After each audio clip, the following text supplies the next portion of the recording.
Hello students, मेरा नाम प्रिया तिवारी है। मैं आपको क्लास 8 की मैथ्स की पहली चैप्टर रैशनल नंबर के बारे में पढ़ा रही हूँ। इस वीडियो में आप बहुत ही आसानी से रैशनल नंबर के बारे में जानेंगे और समझेंगे। तो इससे पहले वाली वीडियो में मैंने आपको basic concepts of rational number के बारे में बताया था और इस वीडियो में हम सीखेंगे प्रॉपर्टीज़ ऑफ रैशनल नंबर के बारे में। तो इस वीडियो में हम क्या क्या सीखने वाले हैं, आइए जानते हैं।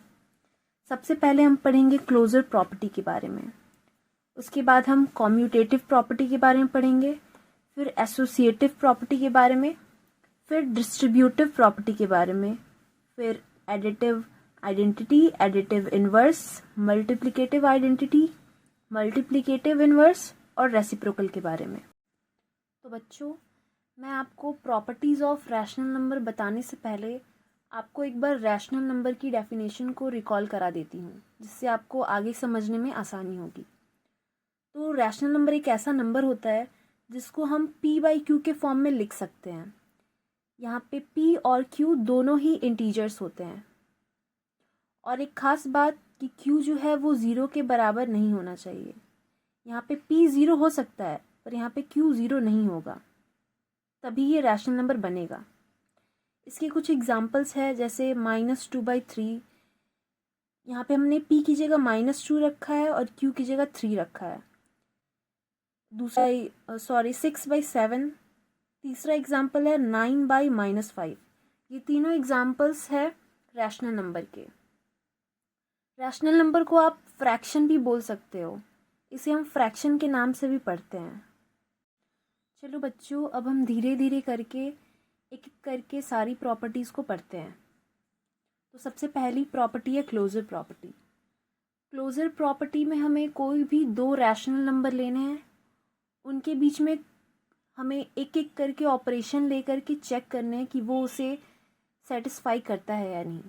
इसका मतलब कि हमें पहले दो रैशनल नंबर लेने होंगे, जैसे 1/2 ये एक रैशनल नंबर है और 2/3 ये दूसरा रैशनल नंबर है। हमने यहाँ पे दो रैशनल नंबर लिए हैं। अब हम क्या करेंगे, अब हम इन दोनों रैशनल नंबर को सम करेंगे। तो 1/2 प्लस 2/3, इन दोनों रैशनल नंबर को ऐड करने से क्या आएगा, पहले हम इन दोनों का एलसीएम लेंगे। फिर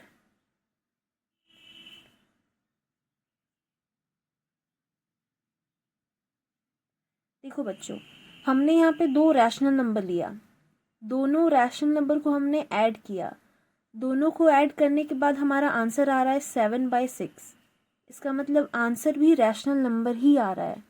हमने दो रैशनल नंबर लिया, दोनों को ऐड करने पे वापस से रैशनल नंबर ही आ रहा है। तो हम कह सकते हैं कि रैशनल नंबर जो होता है वो एडिशन के लिए क्लोज्ड है। क्लोजर प्रॉपर्टी हमें यही बताती है। क्लोजर प्रॉपर्टी में हम पहले दो रैशनल नंबर लेते हैं, दोनों को ऐड करने पे हमारा जो आंसर आता है वो भी एक रैशनल नंबर ही आता है। तो इसीलिए हम कह सकते हैं कि रैशनल नंबर जो होता है वो एडिशन के लिए क्लोज्ड होता है। वी कैन से दैट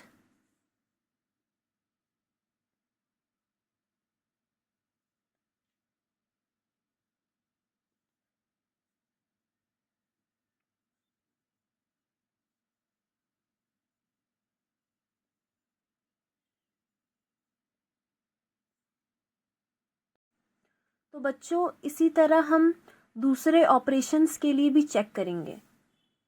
मतलब कि हम यहाँ पे दो रैशनल नंबर लेंगे, अब दोनों के बीच में हम मल्टीप्लाई करते हैं। तो मल्टीप्लाई करने से हमारा आंसर क्या आएगा, 1/3। हमारा आंसर आएगा 1/3 और 1/3 भी एक रैशनल नंबर ही है। तो यहाँ पर हमने दो रैशनल नंबर लिया, दोनों को मल्टीप्लाई करने पे हमारा जो आंसर आ रहा है वो है 1/3 और 1/3 भी एक रैशनल नंबर ही होता है। तो हम कह सकते हैं रैशनल नंबर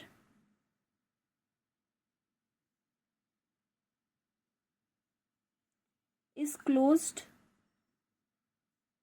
फॉर मल्टीप्लिकेशन।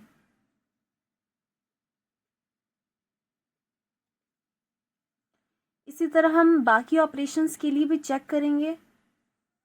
हम अब दो रैशनल नंबर लेंगे और दोनों के बीच में सब्ट्रैक्शन करेंगे। सब्ट्रैक्शन करने पे जो हमारा आंसर आएगा वो भी एक रैशनल नंबर ही होगा। आप एग्जाम्पल लेके चेक कर सकते हैं।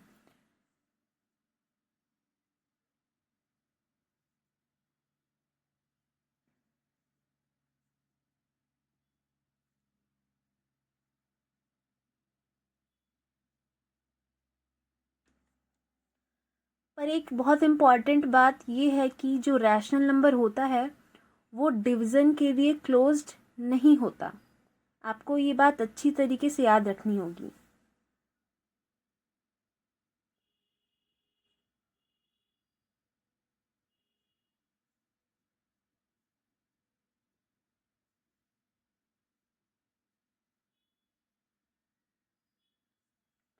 तो मैं फिर से एक बार बता देती हूँ क्लोजर प्रॉपर्टी क्या होती है।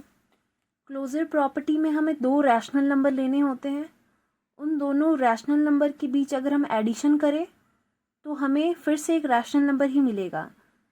यानी कि हमने दो रैशनल नंबर लिया, उन दोनों के बीच में एडिशन किया तो हमें वापस एक रैशनल नंबर ही मिलता है। इसी कहते हैं क्लोजर प्रॉपर्टी फॉर एडिशन। वैसे ही हम दो रैशनल नंबर लेके उन दोनों के बीच में मल्टीप्लाई भी करेंगे तो हमें एक रैशनल नंबर ही मिलेगा। तो हम इसे कहेंगे rational number is closed for multiplication. फिर हम वापस से दो रैशनल नंबर लेंगे, उन दोनों के बीच हम सब्ट्रैक्शन करेंगे। सब्ट्रैक्शन करने से आंसर जो हमें मिलेगा वो भी एक रैशनल नंबर ही मिलेगा। आप एग्जाम्पल लेके देख सकते हैं। तो इसीलिए हम ये भी कह सकते हैं कि रैशनल नंबर जो होता है वो क्लोज्ड होता है सब्ट्रैक्शन के लिए। पर रैशनल नंबर जो होता है वो क्लोज्ड नहीं होता है डिवीज़न के लिए। ये याद रखने वाली बात है, आप इसे याद रखिएगा, ये बहुत इंपॉर्टेंट बात है। तो बच्चों अब हम कॉम्यूटेटिव प्रॉपर्टी के बारे में जानेंगे। Commutative property of rational number. तो इस प्रॉपर्टी में हम दो एलिमेंट्स लेते हैं, दोनों एलिमेंट्स के ऑर्डर को चेंज करते हैं। अगर ऑर्डर चेंज करने पे भी आंसर जो है वो सेम आए तो हम कहते हैं कि कॉम्यूटेटिव लॉ फॉलो हो रही है यहाँ पे। जैसे मैंने यहाँ पे दो रैशनल नंबर लिया, जैसे 1/2 और 2/3। ये दो मैंने रैशनल नंबर लिया है। पहले मैं इन दोनों के बीच में एडिशन कर रही हूँ। तो इन दोनों को एडिशन करने में इसका आंसर क्या आएगा? 7/6। इन दोनों को ऐड करने पे इसका आंसर 7/6 आएगा। इन दोनों का एलसीएम लेकर के मैंने इसे यहाँ पे सॉल्व किया है। अब मान लीजिए कि मैं यही दोनों को ऐड करूँगी पर इसका ऑर्डर चेंज करके ऐड कर रही हूँ। जैसे मैं यहाँ पे पहले 2/3 लिख रही हूँ, फिर 1/2 लिख रही हूँ। ये दोनों रैशनल नंबर ही है।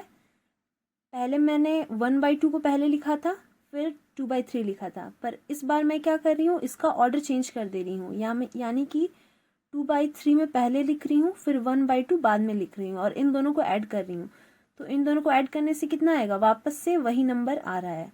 यानी कि ऑर्डर चेंज करने से आंसर में कोई भी फ़र्क नहीं पड़ रहा है, आंसर जो है सेम आ रहा है, चाहे मैंने किसी को भी पहले लिखा। यानी ऑर्डर चेंज करने से आंसर में कोई फ़र्क नहीं आ रहा है।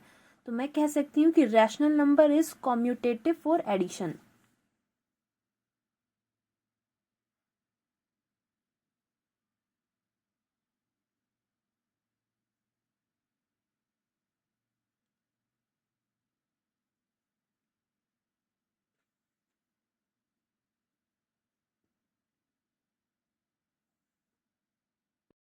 इसी तरीके से हम बाकी ऑपरेशंस के लिए भी कॉम्यूटेटिव लॉ चेक करेंगे। तो यहाँ पे मैं दो रैशनल नंबर ले रही हूँ। अब इन दोनों के बीच में मैं मल्टीप्लाई कर रही हूँ, तो मल्टीप्लाई करने से 1/3 आंसर आएगा। अब मान लीजिए कि मैं इसका ऑर्डर चेंज करके इसे मल्टीप्लाई करती हूँ। जैसे मैं पहले 2/3 लिखती हूँ, फिर वापस से 1/2 लिखती हूँ। तो अब इन दोनों को मल्टीप्लाई करने से वापस मेरा आंसर 1/3 आ रहा है। तो यहाँ पे भी आपने देखा कि हमने इसका ऑर्डर चेंज किया। पहले मैंने 1/2 लिखा था, फिर 2/3, पर इस बार मैंने 2/3 पहले लिखा और 1/2 बाद में लिखा, तो भी मेरा आंसर में कोई फ़र्क नहीं आ रहा है। तो मैं कह सकती हूँ कि rational number is commutative for multiplication.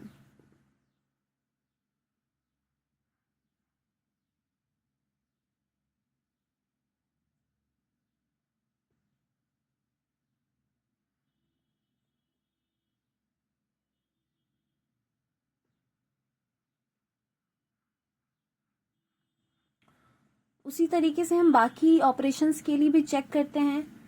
मान लीजिए मैंने यहाँ पे 2 रैशनल नंबर लिया, अब इन दोनों के बीच में माइनस करती हूँ तो आंसर क्या आएगा, एलसीएम लेंगे 6 आएगा।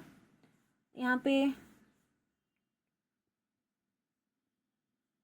अब इन दोनों को मैं माइनस करूँगी तो 1/3 आएगा। तो इन दोनों को सॉल्व करने से यानी माइनस करने से मेरा आंसर 1/3 आ रहा है। पर अब हम ऑर्डर चेंज करके देखते हैं, यानी कि पहले 1/2 लिखेंगे फिर बाद में 2/3 लिखेंगे। अब इन दोनों को सॉल्व करेंगे।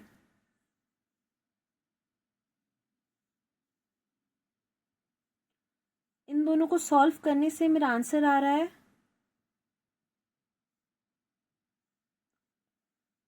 -1/6। यहाँ पर आंसर मेरा 1/6 आया था, पर अब यहाँ पे मेरा आंसर -1/6 आ रहा है। तो ये दोनों आंसर तो सेम नहीं आ रहे हैं। यहाँ पर हमने ऑर्डर चेंज किया नंबर्स का, तो यहाँ पे मेरा आंसर अलग अलग आने लगा। तो हम ये कह सकते हैं कि रैशनल नंबर जो होता है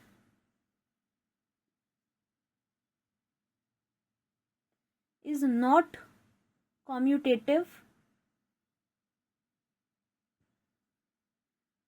फॉर सब्ट्रैक्शन।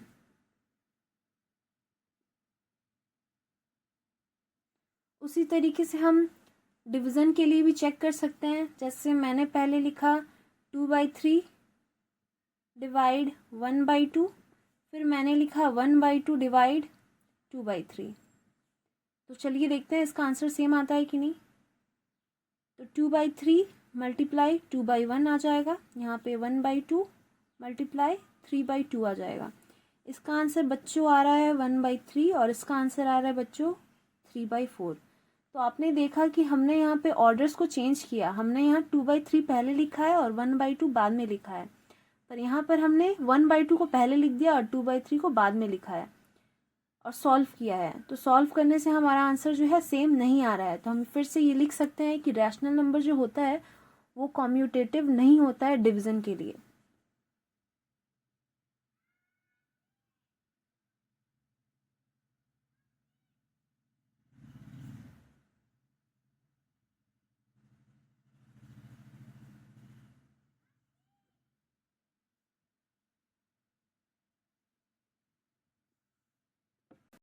तो बच्चों अब हम पढ़ेंगे थर्ड प्रॉपर्टी के बारे में, एसोसिएटिव प्रॉपर्टी। तो एसोसिएटिव प्रॉपर्टी में हमें 3 एलिमेंट्स लेने होते हैं, यानी 3 नंबर लेने होंगे, 3 रैशनल नंबर। तो पहला मैं ले रही हूँ 1/2, दूसरा ले रही हूँ 3/2 और तीसरा ले रही हूँ 4/3। ये तीनों रैशनल नंबर्स हैं। तो अब हम तीनों रैशनल नंबर में प्लस करेंगे, पर इन तीनों को हम एक साथ सॉल्व नहीं करेंगे। हम पहले किन्हीं 2 को सॉल्व करेंगे, फिर तीसरे से उसको सॉल्व कर देंगे। जो भी आंसर आएगा उसको तीसरे से सॉल्व कर देंगे। तो पहले मैं इन दोनों को सॉल्व करती हूँ। देखिए,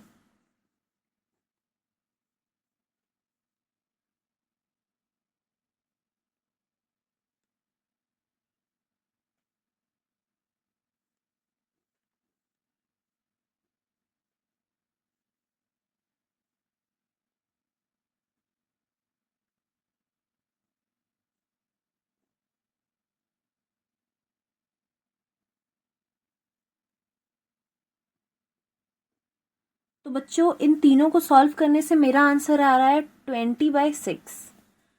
पर अब मैं इन्हीं तीनों नंबर्स को सॉल्व करूंगी, पर अब दूसरा ग्रुप बना के। अब मैं पहले इन दोनों को सॉल्व करूंगी और इन दोनों को सॉल्व करने के बाद जो भी मेरा आंसर आएगा उसको मैं इससे सॉल्व करूंगी। चलिए देखते हैं।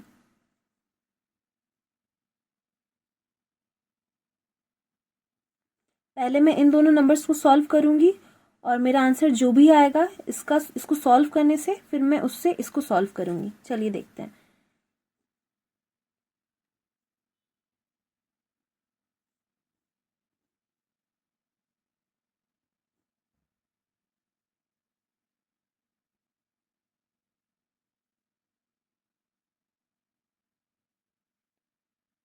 देखिए बच्चों, इसका भी आंसर 20/6 ही आया और इसका भी आंसर 20/6 ही आया है। तो इसका मतलब ये है कि एसोसिएटिव लॉ में हम 3 एलिमेंट्स को लेते हैं, तीनों में से किसी 2 को पहले सॉल्व करते हैं और फिर जो भी आंसर आएगा उसको तीसरे से सॉल्व कर देते हैं। हमारा जो आंसर आता है वो एकदम सेम आता है इससे, यानी कि हम एडिशन में किसी का भी ग्रुप बना के किसी और से सॉल्व कर दे तो भी हमारा आंसर सेम ही आता है। तो हम लिख सकते हैं कि रैशनल नंबर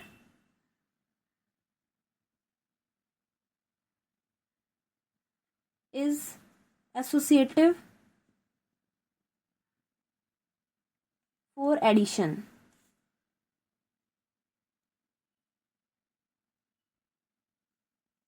बच्चों, एसोसिएटिव प्रॉपर्टी में हम 3 एलिमेंट्स लेते हैं, 3 में से किन्हीं भी 2 को पहले सॉल्व कर देंगे और फिर इसका जो आंसर आएगा उसको तीसरे नंबर से सॉल्व करेंगे तो आंसर हमेशा सेम आएगा।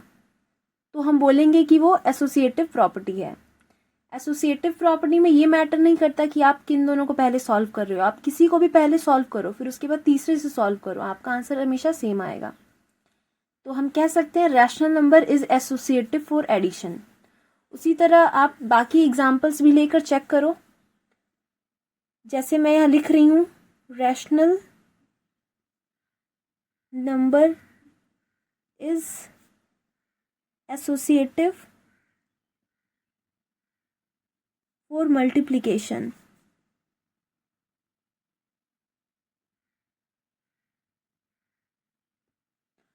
अगर आप 3 एलिमेंट्स लेते हो, 3 एलिमेंट्स में से किन्हीं 2 को पहले मल्टीप्लाई करते हो फिर उसका जो आंसर आता है उससे आप तीसरे एलिमेंट को सॉल्व करते हो, यानी तीसरे नंबर को सॉल्व करते हो तो भी आपका आंसर सेम ही आएगा। आप कोई भी 2 नंबर का ग्रुप पहले बना लो, उसे सॉल्व कर लो, फिर उसके बाद उसे तीसरे नंबर से सॉल्व करो, आपका आंसर सेम आएगा। यानी कि रैशनल नंबर एसोसिएटिव होता है मल्टीप्लिकेशन के लिए भी। रैशनल नंबर एसोसिएटिव होता है एडिशन के लिए और मल्टीप्लिकेशन के लिए, पर रैशनल नंबर जो होता है वो सब्ट्रैक्शन के लिए और रैशनल नंबर जो होता है वो डिवीजन के लिए कभी भी एसोसिएटिव नहीं होता है। ये बात आपको याद रखनी पड़ेगी। Rational number is not associative for subtraction and division. मैं इसे लिख देती हूँ यहाँ पे, rational number is not associative for subtraction and division.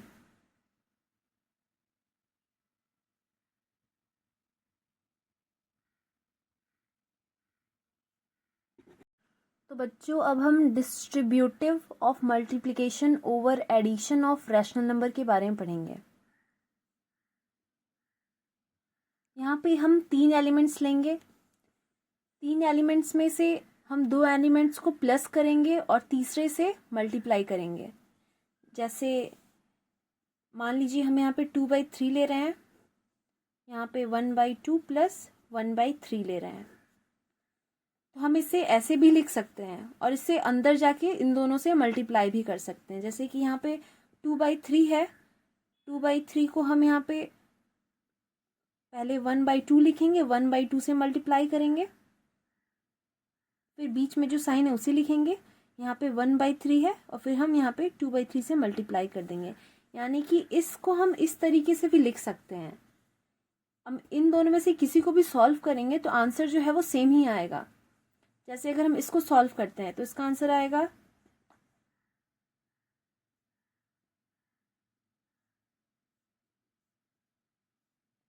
5/9। अगर हम इसे सॉल्व करें, यानी कि इन दोनों को पहले मल्टीप्लाई करें और इन दोनों को पहले मल्टीप्लाई करें,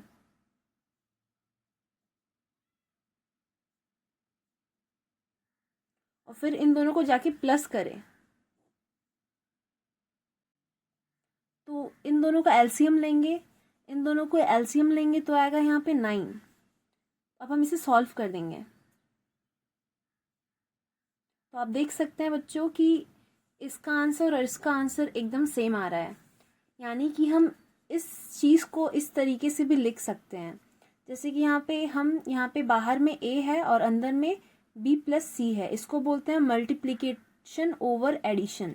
ठीक है, यहाँ पे एक रैशनल नंबर जो है वो मल्टीप्लाई में है, ठीक है, और यहाँ पे दो रैशनल नंबर एडिशन में है, तो हम इसे इस तरीके से भी लिख सकते हैं, यानी कि ए बी के साथ मल्टीप्लाई हो जाएगा, फिर प्लस का साइन आएगा, फिर ए सी के साथ आ जाएगा। इसे हम वापस इस तरीके से लिख सकते हैं, जैसे यहाँ पे ए 2 बार है, यानी ए हम यहाँ से कॉमन ले सकते हैं, जैसे ए यहाँ पे हम कॉमन ले लेंगे और बचेगा अंदर में बी प्लस सी। तो इन दोनों में कोई फर्क नहीं है, इसे हम ऐसे भी लिख सकते हैं। इसी को कहते हैं distributive of multiplication over addition of rational number. चाहे हम इसे ऐसे सॉल्व करें या इसे अंदर मल्टीप्लाई करके सॉल्व करें, बाकी आंसर आना सेम ही है। अब बच्चों यहाँ पे न्यू टॉपिक है एडिटिव आइडेंटिटी। एडिटिव आइडेंटिटी क्या होता है? अगर मैं आपसे पूछूं कि हम किसी भी नंबर में ऐसा क्या ऐड करें कि वापस हमें वही नंबर मिल जाए, यानी कि मैं 5 में ऐसा क्या ऐड करूं कि मुझे वापस 5 ही मिल जाए, तो आपका आंसर होगा 0। तो 0 को ही हम एडिटिव आइडेंटिटी कहते हैं। 0 को हम यहाँ पे क्या कहते हैं? Additive identity. क्यों? क्योंकि 0 ही एक ऐसा नंबर है जिसको हम किसी नंबर से भी ऐड करें तो आंसर हमें वापस वही नंबर मिलता है। अगर हम 6 में 0 को ऐड करेंगे तो हमें वापस से 6 मिलेगा, इसीलिए हम 0 को एडिटिव आइडेंटिटी कहते हैं। तो याद रखिएगा एडिटिव आइडेंटिटी क्या होता है। एडिटिव आइडेंटिटी हम 0 को कहते हैं क्योंकि 0 ही एक ऐसा नंबर है जिसको हम किसी भी नंबर से ऐड कर दे तो हमें वापस वही नंबर दे देता है। ठीक है बच्चों, अब है दूसरा टॉपिक,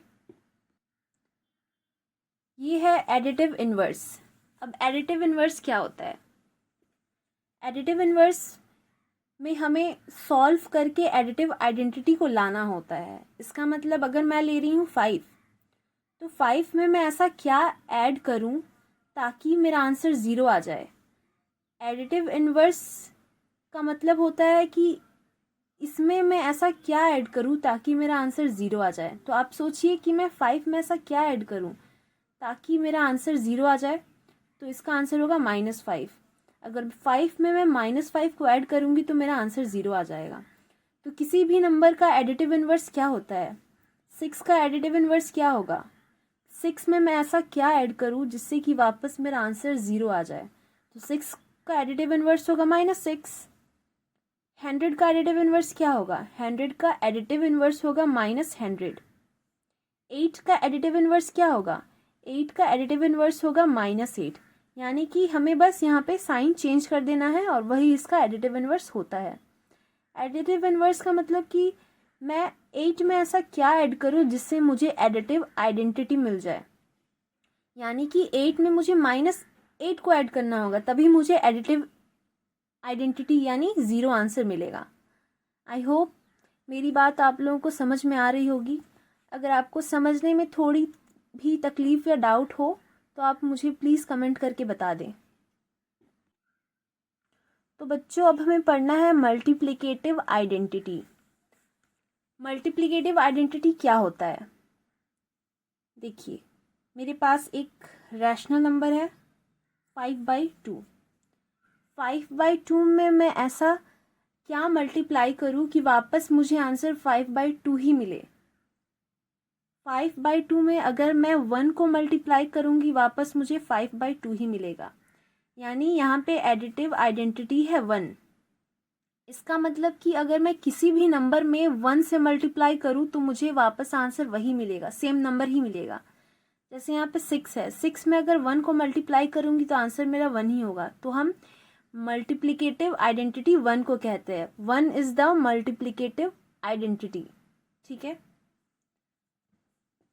अब है मल्टीप्लिकेटिव इनवर्स। मल्टीप्लिकेटिव इनवर्स क्या होता है? यानी कि मैं एक नंबर लेती हूँ, एक रैशनल नंबर, जैसे कि -3/4। -3/4 एक रैशनल नंबर है। अब इस रैशनल नंबर में मैं ऐसा क्या मल्टीप्लाई करूँ ताकि मुझे मल्टीप्लिकेटिव आइडेंटिटी मिले, वही हो जाएगा इस नंबर का मल्टीप्लिकेटिव इनवर्स। तो मुझे यहाँ पे कुछ एक ऐसा नंबर मल्टीप्लाई करना है जिससे मुझे मल्टीप्लिकेटिव आइडेंटिटी यानी 1 मिले। 1 को हम मल्टीप्लिकेटिव आइडेंटिटी कहते हैं, मैंने अभी बताया जस्ट। तो मुझे -3/4 में एक ऐसा नंबर को मल्टीप्लाई करना है जिससे मुझे मल्टीप्लिकेटिव आइडेंटिटी मिले, यानी 1 मिले। तो आप सोचे कि ऐसा क्या नंबर हो सकता है। मैं आपको बता देती हूँ, वो है 4/3, -4/3। अगर मैं 3/4 में -4/3 को मल्टीप्लाई करूँ तो मुझे वापस 1 ही मिलेगा। तो किसी भी रैशनल नंबर का मल्टीप्लिकेटिव इन्वर्स उसका जस्ट रेसिप्रोकल होता है, ठीक है। जैसे मैं आपसे पूछूं कि 1/2 का मल्टीप्लिकेटिव इन्वर्स क्या होगा, तो आपका आंसर होगा 2/1, ओके।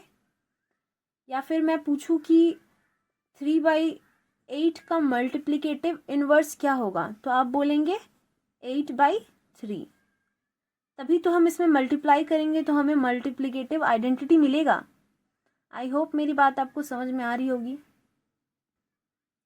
तो बच्चों, आज का लास्ट टॉपिक है रेसिप्रोकल। रेसिप्रोकल क्या होता है। जैसे मैं एक रैशनल नंबर लेती हूँ 3/4। 3/4 का रेसिप्रोकल क्या होगा। 3/4 का रेसिप्रोकल होगा 4/3। यानी कि हमें बस न्यूमरेटर और डिनोमिनेटर को चेंज कर देना है और वो बन जाएगा उस नंबर का रेसिप्रोकल। जैसे 3/8, 3/8 का रेसिप्रोकल क्या होगा 8/3। तो रेसिप्रोकल करने का मतलब है कि उसके न्यूमरेटर और उसके डिनोमिनेटर को इंटरचेंज कर दो तो आपको रेसिप्रोकल मिल जाएगा।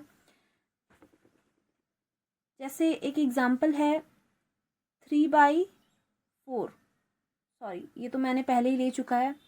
दूसरा एग्जांपल है -8/9।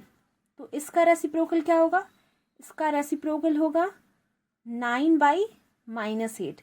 यानी रेसिप्रोकल मतलब क्या होता है, अगर हम किसी भी नंबर का रेसिप्रोकल से उसको मल्टीप्लाई करते हैं तो हमें मिलना चाहिए additive identity, sorry multiplicative identity. यानी कि अगर हम 3/4 को मल्टीप्लाई करते हैं 4/3 से तो हमारा जो आंसर आना चाहिए वो होना चाहिए 1। 1 को हम क्या कहते हैं, 1 को हम मल्टीप्लिकेटिव आइडेंटिटी कहते हैं। तो हमें कैसे पता चलेगा कि इस एलिमेंट का ये रेसिप्रोकल है भी या नहीं। हम इन दोनों को मल्टीप्लाई करके चेक कर सकते हैं। अगर मल्टीप्लाई करने से हमारा जो आंसर है वो 1 आता है तो यही जो है वो हमारे नंबर का रेसिप्रोकल है। आई होप कि आपको मेरे वीडियो से हेल्प मिली होगी और आपको हर एक टॉपिक अच्छे से समझ में आया होगा। Thanks for watching my video. अगर आपको मेरा वीडियो थोड़ा भी पसंद आया हो तो इसे लाइक और सब्सक्राइब ज़रूर करें। Thank you.